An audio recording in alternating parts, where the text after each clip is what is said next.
اس شعبان المعظم کا آخری جمعہ ہے۔ اس کے بعد جو ماہ مبارک، جو مہمان معظم آنے والا ہے، وہ رمضان المبارک ہے۔ اللہ کرے کہ اللہ تعالی ہم سب کو صحت و عافیت عطا فرمائے اور رمضان کو پانے کی توفیق عطا فرمائے۔ رمضان میں اللہ تعالی ہم سب کو خوب جم کر عبادت کی توفیق عطا فرمائے۔ گزشتہ جمعہ میں نے کہا تھا کہ اللہ جل شانہ نے اس پوری کائنات کو، یعنی عرش سے لے کر فرش تک کو، دو طریقوں سے پیدا فرمایا ہے۔ اللہ بڑی قدرت والے ہیں، بڑی طاقت والے ہیں۔ اللہ کسی چیز کے محتاج نہیں ہے، وہ کن فیکون کے مالک ہیں۔ اذا اراد شیئا ان یقول له کن فیکون، جب وہ کسی چیز کا ارادہ کرتا ہے تو صرف اللہ تعالی کن کہتے ہیں تو وہ چیز ہو جاتی ہے۔ تو اللہ تبارک و تعالی نے عرش سے لے کر فرش تک کی چیزوں کو دو طریقوں سے پیدا کیا۔ ایک تو کیا ہے، اللہ تبارک و تعالی بغیر میٹیریل کے، بغیر کسی پلاننگ کے، بس اللہ نے ارادہ کیا وہ چیز وجود میں آ گئی۔ جیسے اللہ کا عرش ہے، اللہ کی کرسی ہے، لوح و قلم ہے، جنت و جہنم ہے اور فرشتے ہیں۔ اللہ نے اتنی بڑی چیزیں، عرش کے بارے میں آتا ہے، ساتوں زمین اور ساتوں آسمان کو اگر عرش کے سامنے پیش کیا جائے، ایسا لگے گا کہ ایک بہت بڑے میدان میں چند پیسوں کے سکے ڈال دیے گئے ہیں۔ بہت بڑا میدان ہے، جہاں تک دیکھو میدان ہی میدان ہے۔ اس بڑے میدان میں 1 روپے کے 7 سکے ڈال دیے تو میرے دوستو وہ سکے کسی کو نظر آتے ہی، کسی کو نظر نہیں آتے، بلکہ بہت ساروں کو نظر نہیں آتے۔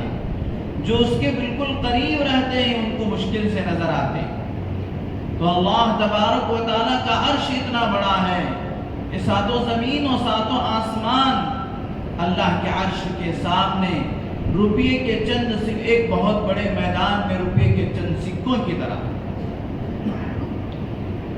قرآن مجید میں اللہ تبارک و تعالیٰ فرماتے ہیں جب ہم نے آسمان و زمین کو پیدا کیا، اس کے بعد ہم نے کہا قالتا اطینا طاعین کہ تم ہماری فرما برداری کرو۔ تو یہ آسمان و یہ زمین اللہ تبارک و تعالیٰ کے سامنے سرنگوں ہو گئے اور انہوں نے کہا کہ ہم اے پروردگار تیری فرما برداری کریں گے اور ذرا برابر تیری نافرمانی نہیں کریں گے۔ چنانچہ بڑے بڑے سیارے اور ستارے جس دن سے اللہ تبارک و تعالیٰ نے پیدا فرمایا ہے، وہ انہی کے اپنے برج سے نکلتے ہیں اور اسی میں داخل ہوتے ہیں۔ ذرا برابر اگر ان سیاروں اور ستاروں کے اندر ایک بال برابر بھی فرق آ جائے تو دنیا کا نظام درہم برہم ہو جائے گا۔ سورج اپنے برج سے نکلتا ہے اور اپنے برج میں داخل ہوتا ہے، چاند اپنے جگہ سے نکلتا ہے اور جہاں اللہ کا حکم ہوتا ہے وہاں داخل ہوتا ہے۔ یہ زمین اللہ کے حکم سے ٹھہری ہوئی ہے، یہ آسمان اللہ کے حکم سے ٹھہرا ہوا ہے۔ تو فرشتوں نے عرض کیا اللہ تبارک و تعالیٰ سے، اے اللہ جل شانہ اگر یہ زمین و آسمان اگر آپ کی نافرمانی کرتے تو آپ کیا کرتے؟ تو اللہ جل شانہ نے فرمایا کہ ہمارے پاس ایک جانور ہے، اس جانور کو ہم حکم دیتے تو وہ جانور اس ساتوں زمین و ساتوں آسمان کو ایک لقمہ بنا کر نکل جائے گا۔ اللہ اکبر۔ تو فرشتوں نے پوچھا، پوچھنے والوں نے پوچھا کہ وہ جانور کہاں ہے؟ تو اللہ نے فرمایا وہ اپنی چراگاہ میں چر رہا ہے۔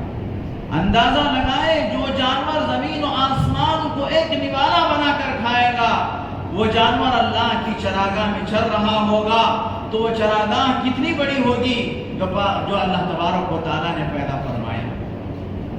میرے دوستو، اللہ تبارک و تعالیٰ نے چند چیزوں کو اپنے لفظ کن سے پیدا فرمایا اور چند چیزوں کو اللہ تبارک و تعالیٰ نے بتدریج پیدا فرمایا۔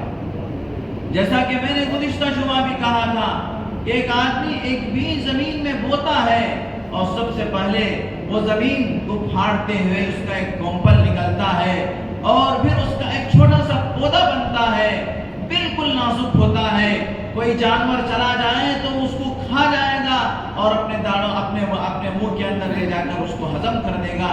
لیکن وہی درخت کچھ دن پنپتا ہے تو پھر اس کی ڈالیاں نکل آتے ہیں، اس کا تنا بنتا ہے اور پھر ایک بہت بڑا درخت بن جاتا ہے۔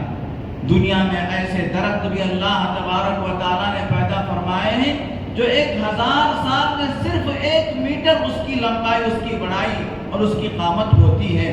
ایسے دنیا کے اندر وہ جو درخت ہیں اس وقت 10 میٹر 20 میٹر کے وہ درخت موجود ہیں۔ اس سے اندازہ لگائیں کہ ان درختوں کو اللہ نے پیدا فرما کر کتنے سال ہو گئے۔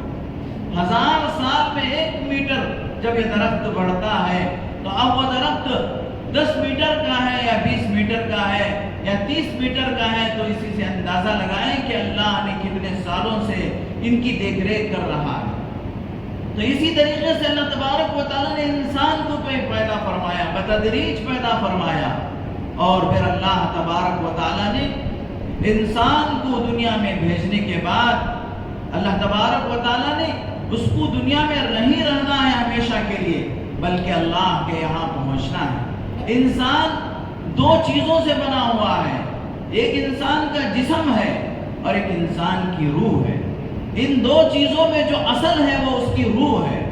اسی لیے جب روح نکل جاتی ہے، اس کا تمام جسم موجود ہونے کے باوجود اس کو مرو مٹی کے اندر دفن کر دیا جاتا ہے، پتہ یہ چلتا ہے کہ انسان کی یہ 2 چیزوں میں اصل جو چیز ہے وہ اس کی روح ہے۔ میرے دوستو، جسم کے اعتبار سے تو انسان بڑی محنتیں کرتا ہے، اور انسان کی حالت یہ ہے کہ اگر آدمی 3 وقت کھانا نہیں کھاتا ہے تو اتنا کمزور ہو جاتا ہے کہ چل بھی نہیں سکتا، اور اس کے سر پر 10 کلو کا وزن رکھ دے تو وہ کہتا ہے کہ میں صبح سے کھانا نہیں کھایا، میں اس کو اٹھا نہیں سکتا۔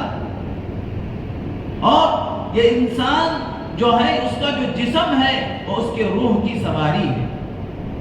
روح اصل سوار ہے اور انسان سواری ہے۔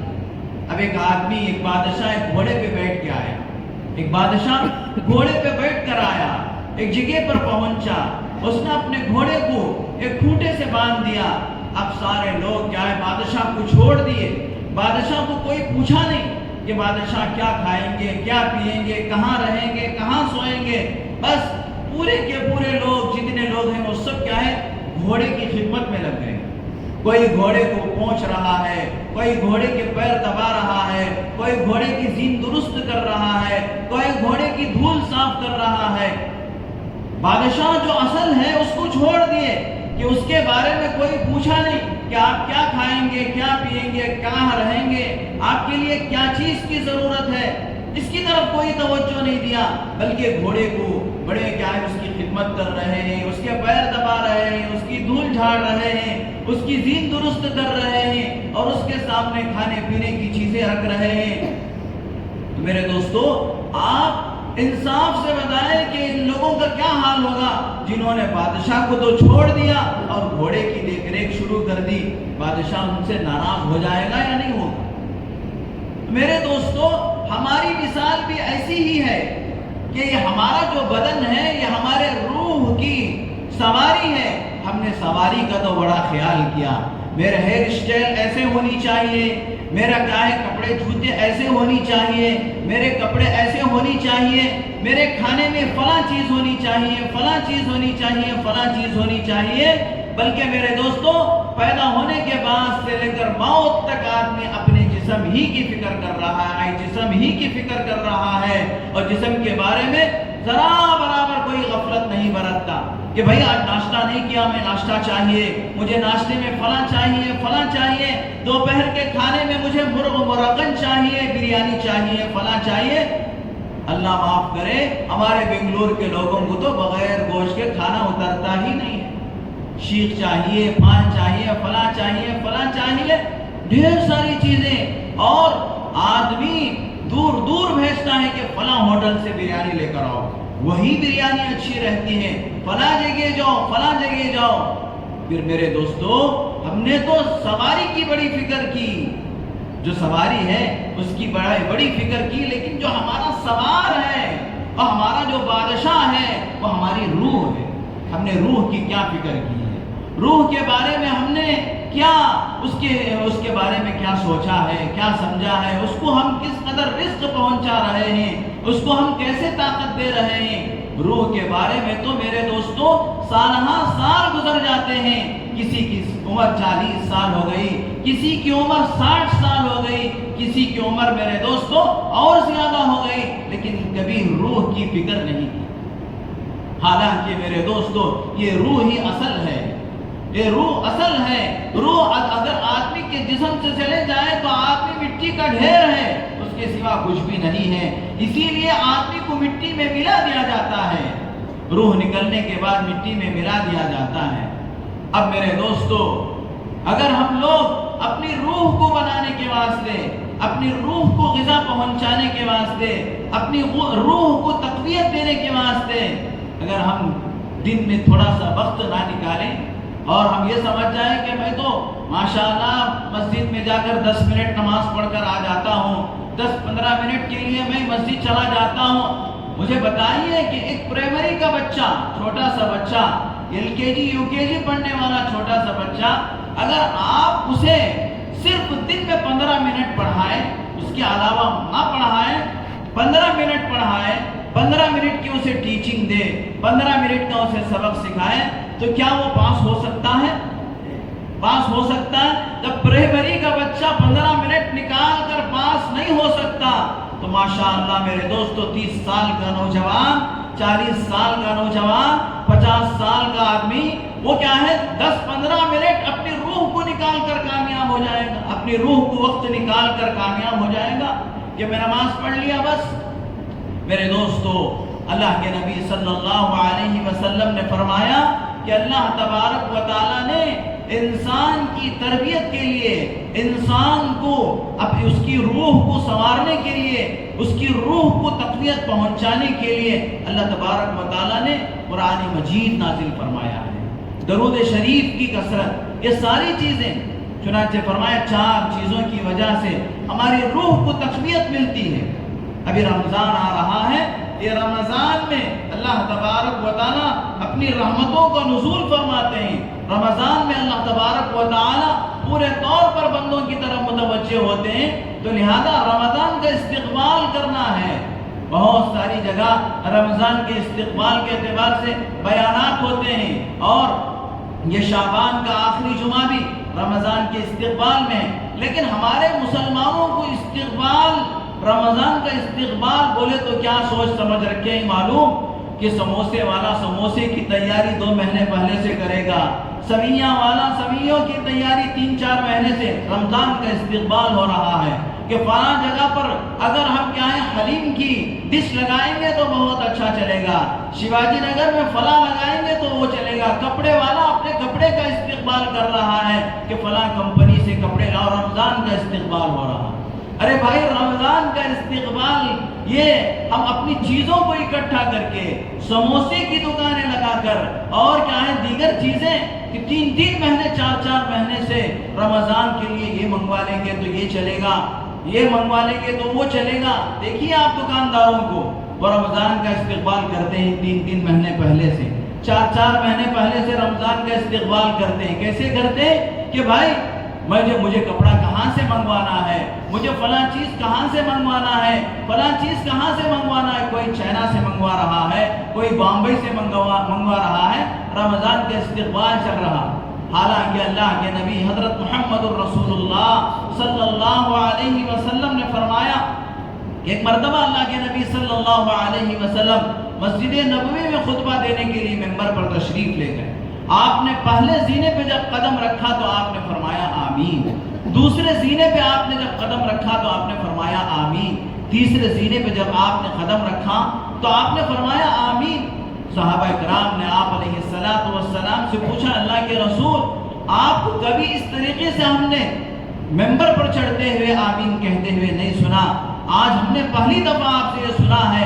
تو اللہ کے نبی صلی اللہ علیہ وسلم نے فرمایا، حضرت جبرائیل اللہ جل شانہ کے یہاں سے تشریف لائے تھے اور انہوں نے فرمایا ہلاک ہو جائے وہ شخص، برباد ہو جائے وہ شخص جو رمضان کا مبارک مہینہ پایا اور اللہ تبارک و تعالیٰ کو راضی اور خوش کر کے نیکیاں کر کے اللہ کو راضی اور خوش نہیں کر سکا، اللہ تبارک و تعالیٰ کی اطاعت و فرمانبرداری کر کے اس نے اپنے آپ کی مغفرت نہیں کروا لیا، وہ شخص ہلاک ہو جائے۔ یہاں میرے دوستو کسی دنیاوی چیز کا تذکرہ نہیں ہے، بلکہ تذکرہ اس بات کا ہے کہ اللہ کو راضی کرنے والے اعمال کریں۔ اللہ کو راضی کرنے والے اعمال کریں گے تو ہماری روح کو تقویت ملے گی۔ یہ دنیا میرے دوستو، یہ دنیا چند روزہ ہے اور اس کی ساری زیب و زینت اور اس کی جتنی بھی کیا ہے لذیذ سے لذیذ چیزیں ہیں، اس کی مثال محبوب العلماء والصلحاء حضرت پیر ذوالفقار صاحب رحمت اللہ علیہ نے فرمایا، جب آدمی دنیا سے جائے گا تو اللہ تبارک و تعالیٰ اسے جنت کی نعمتوں سے نوازے گا۔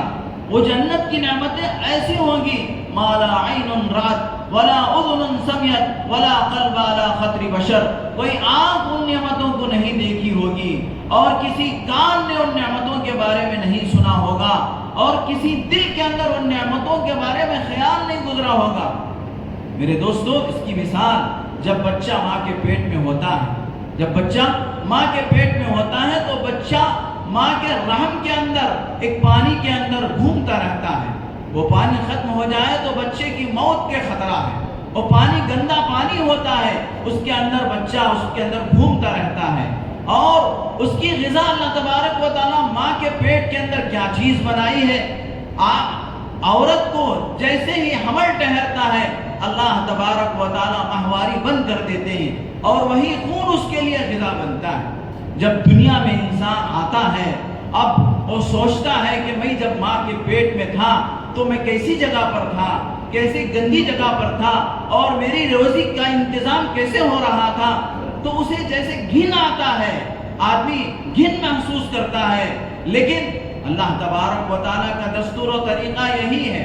تو اسی طریقے سے ایک آدمی دنیا کی نعمتوں میں مست و مگن ہو کر اور دنیا کی نعمتوں سے خوب کیا ہے فائدہ اٹھا کر جب آخرت میں پہنچتا ہے اور آخرت کی نعمتیں اسے پیش کی جاتی ہیں، آخرت کی نعمتیں اسے پیش کی جاتی ہیں تو وہ دنیا کی نعمتوں کو ایسے ہی ذلیل و حقیر سمجھے گا جیسے ماں کے پیٹ کے اندر وہ اپنی غذا کو اور ماں کے پیٹ کے اندر جو کیا ہے وہ گھوم رہا تھا جس پانی کے اندر اس کو وہ جیسے حقیر اور کیا ہے گندی چیز سمجھتا ہے، ویسے دنیا کی نعمتوں کو آخرت میں پہنچنے کے بعد اللہ تبارک و تعالیٰ آخرت کی نعمتوں سے نوازنے کے بعد یہاں کی جتنے بھی آپ مزیدار کھانے کھا لو، جتنے بھی آپ مزے سے رہ لو، وہ چیزیں آپ کو ایسے حقیر نظر آئیں گے جیسے کیا ہے آدمی کو اپنی پیدائش کے وقت میں اپنی ماں کے پیٹ میں جو چیزیں مل رہی تھی اسے وہ حقیر سمجھتا تھا، ویسے دنیا کی چیزوں کو وہ حقیر سمجھے۔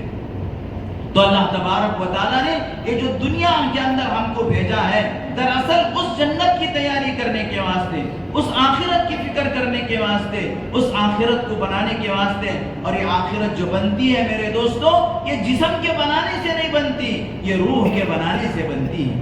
روح ہماری جتنی مضبوط ہوگی، روح کو ہم جتنی غذا پہنچائیں گے اسی کے بقدر اللہ تبارک و تعالیٰ آخرت کی نعمتوں سے ہمیں نوازتے چلے جائیں گے۔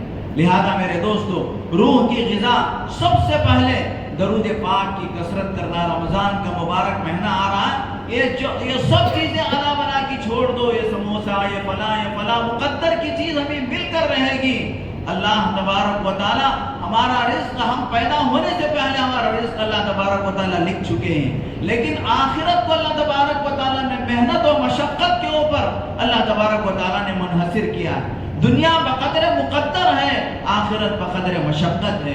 آدمی جس قدر اپنی روح کو بنانے کی فکر کرے گا اور جس قدر اللہ تبارک و تعالیٰ سے رجوع ہوگا، رمضان کا مبارک مہینہ آ رہا ہے تو ہم کیا ہے زیادہ سے زیادہ اس موقع کا فائدہ اٹھا کر اپنی روح کو جو سال بھر 11 مہینے ہم نے غفلتیں برت کر اللہ تبارک و تعالیٰ سے دوری اختیار کر کے اسے کمزور کر دیے، ہماری روح اتنی کمزور ہو چکی ہے، اتنی کمزور ہو چکی ہے میرے دوستو۔ ایک پرائمری کا بچہ جیسے 15 منٹ وقت دے کر پاس نہیں ہو سکتا۔ میرے دوستو ہم تو کیا ہے، بالغ ہو چکے ہیں، بڑے بڑے ہو چکے ہیں، سمجھ بوجھ اللہ نے ہمیں دیا ہے، عقل دیا ہے، اس کے باوجود ہم نے روح کے لیے کتنا وقت دے رہے ہیں۔ اس تھوڑے سے وقت میں ہم کامیاب نہیں ہو سکتے، اسی لیے اللہ نے مہربانی فرمایا امت محمدیہ صلی اللہ علیہ وسلم پر کہ رمضان کا مبارک مہینہ عطا فرمایا۔ حضرت نبی پاک صلی اللہ علیہ وسلم کو اللہ تبارک و تعالیٰ نے کچھ خصوصی انعامات عطا فرمائے جو دیگر انبیاء کو اللہ نے نہیں دی۔ انہی خصوصی انعامات سے رمضان کا مبارک مہینہ ہے، دیگر امتوں کو یہ رمضان کا مہینہ نہیں ملا۔ یہ رمضان کے مہینے کے اندر میرے دوستو ہم کیا ہے، اللہ تبارک و تعالیٰ کی طرف رجوع ہو، زیادہ سے زیادہ عبادتیں کریں۔ دیکھیے حضرات صحابہ کرام، حضرات تابعین، وہ کس قدر اللہ تبارک و تعالیٰ کی عبادت میں منہمک ہوا کرتے تھے۔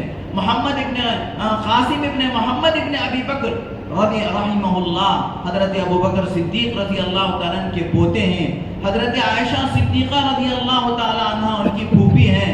وہ ایک مرتبہ اپنی پھوپھی کے پاس چاشت کے وقت میں پہنچتی ہیں، دیکھا کہ اپنی پھوپھی نماز میں کھڑی ہوئی ہیں۔ حضرت عائشہ صدیقہ رضی اللہ تعالیٰ عنہ عفیفہ کائنات اللہ کے نبی صلی اللہ علیہ وسلم کی سب سے چہیتی بیوی نماز میں کھڑی ہوئی ہے، تو محمد ابن قاسم ابن محمد نے سوچا کہ نماز سے فارغ ہونے تک میں تھوڑا بازار ہو کر آؤں۔ چنانچہ وہ بازار میں گئے، اپنی تمام ضرورت کو پورا کرنے کے بعد گھنٹہ ڈیڑھ گھنٹے کے بعد پھر جب وہ دوبارہ حضرت عائشہ رضی اللہ تعالیٰ عنہ کے پاس آئے تو وہ نماز میں کھڑی ہوئی ہیں، اور جس حالت میں انہوں نے اپنی پھوپھی کو جس آیت کو پڑھتے ہوئے چھوڑ کر گئے، اسی آیت کو وہ پڑھ رہے ہیں، اسی آیت کو دہرا رہے ہیں، اسی آیت کو پڑھ رہے ہیں۔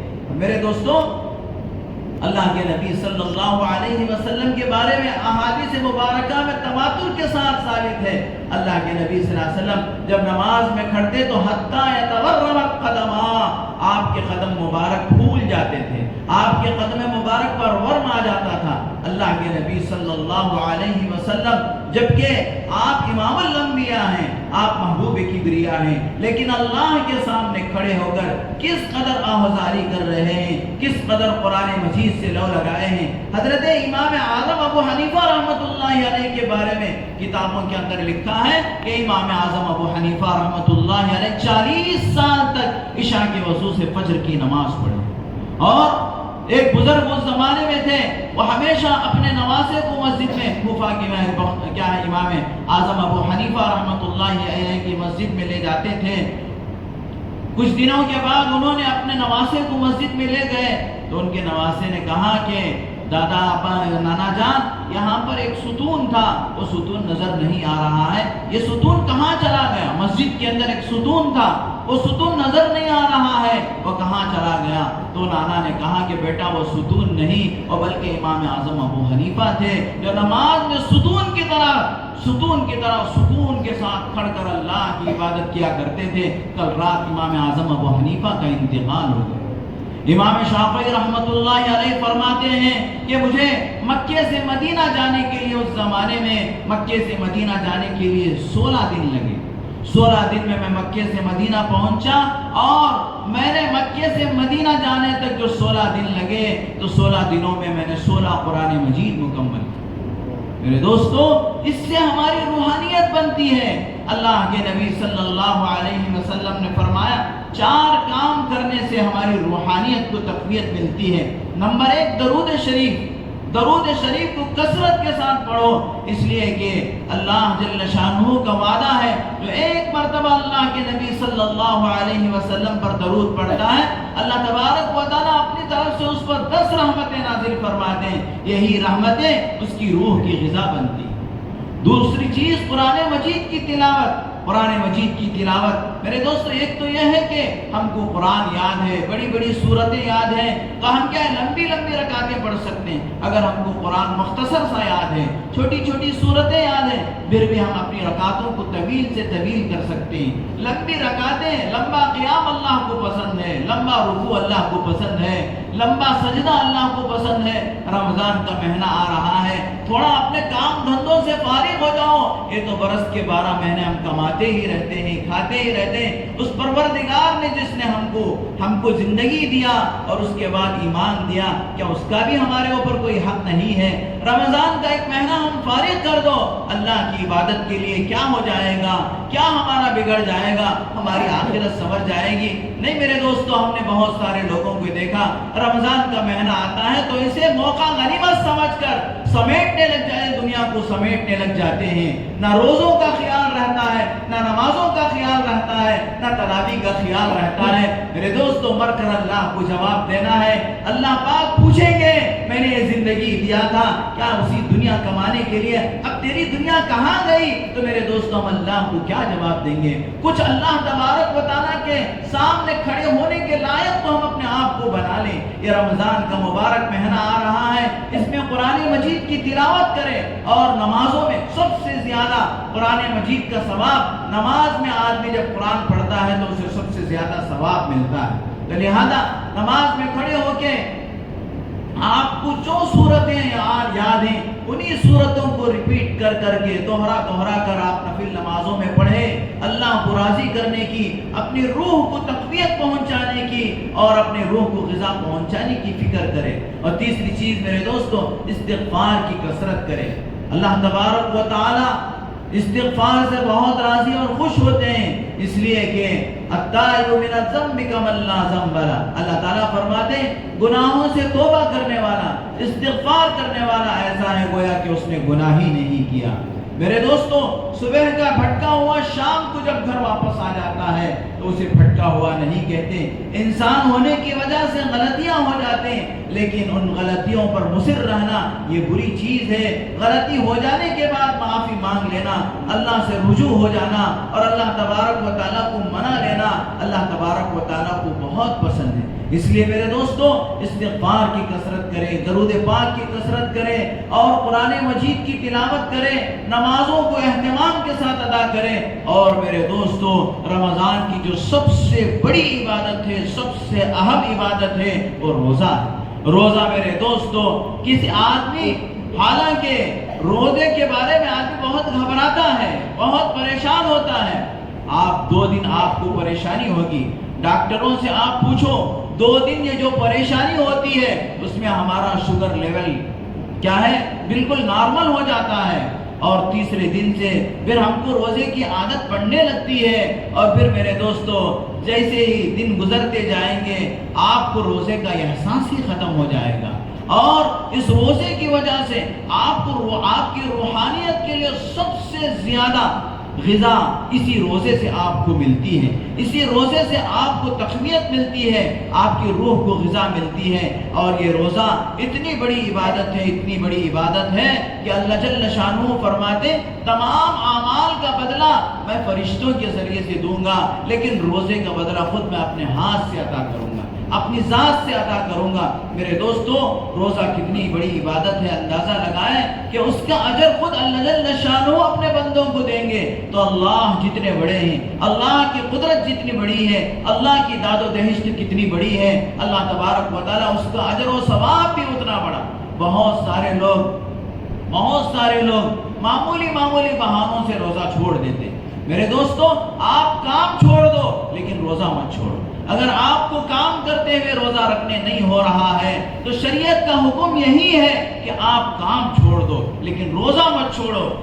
روزہ چھوڑنے پر تم اللہ کے نافرمان ہو جاؤ گے، اللہ تبارک و تعالیٰ کے غضب اور اللہ تبارک و تعالیٰ کے غصے کے مستحق تم ہو جاؤ گے۔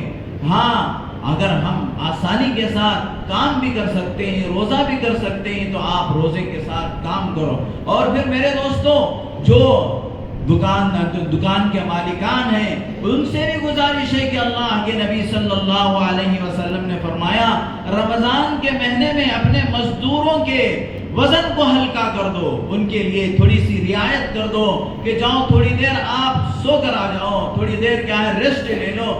اس طریقے کی رعایت کرنے پر بھی اللہ تبارک و تعالیٰ بہت سارا اجر و ثواب رکھا ہے۔ ایسا نہیں کہ آدمی روزے کا فائدہ اٹھا کر اسے ایسا کام کرائے کہ دوسرے دن وہ روزہ ہی نہ رکھے۔ ایسا ہوتا ہے کہ بہت سارے دکان کے مالکان جب یہ معلوم کر لیتے ہیں کہ یہ روزے سے ہے تو اسی کے ہاتھ سے دوپہر کا کھانا منگواتے ہیں۔ مسلمان نہیں، دوپہر کا کھانا منگواتے ہیں اور اسی سے خدمت لیتے ہیں، اسی کو بار بار بیچتے ہیں تاکہ یہ دوسرے دن روزہ نہ رکھ سکے۔ میرے دوستو، اللہ تبارک و تعالی حفاظت فرمائے، ہم اپنے ماتحتوں کے ساتھ اگر ہم رعایت کریں گے تو اللہ ہمارے ساتھ مہربانی کرے گا۔ حدیث پاک کے اندر آتا ہے ارحموا من فی الارض یرحمکم من فی السماء، تم زمین والوں پر رحم کرو، آسمان والا تم پر رحم کرے گا۔ اللہ تعالی سے دعا ہے کہ اللہ تبارک و تعالی آنے والے اس رمضان کو خوب عبادتوں میں، اطاعت و فرمانبرداری میں گزارنے کی ہمیں توفیق عطا فرمائے۔ ہم میں سے کسی کا بھی ایک روزہ بھی نہ چھوٹے، کوئی آدمی اپنے آپ کو کمزور نہ سمجھے، کوئی آدمی اپنے آپ، دیکھو اللہ تبارک و تعالی حاکم بھی ہے اور حکیم بھی۔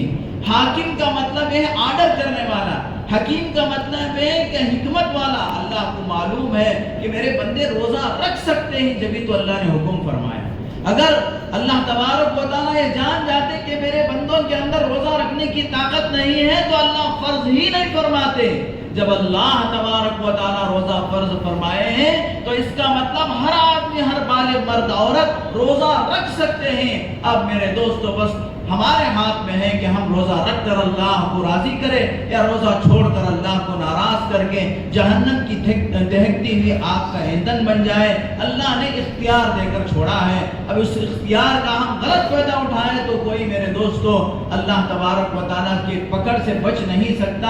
ہاں، اس کا صحیح فائدہ اٹھائیں گے تو اللہ کے اجر سے ضرور بالضرور وہ کیا ہے، بہت بڑا اجر پائیں گے۔ اللہ تعالیٰ سے دعا ہے کہ اللہ تبارک و تعالیٰ ہم تمام کو صحیح معنی میں رمضان گزارنے کی، تراویح پڑھنے کی، قرآن کی تلاوت کی، تمام حقہ پورے رمضان کو اچھے طریقے پہ گزارنے کی توفیق عطا فرمائے۔ وآخر دعوانا الحمدللہ رب العالمین۔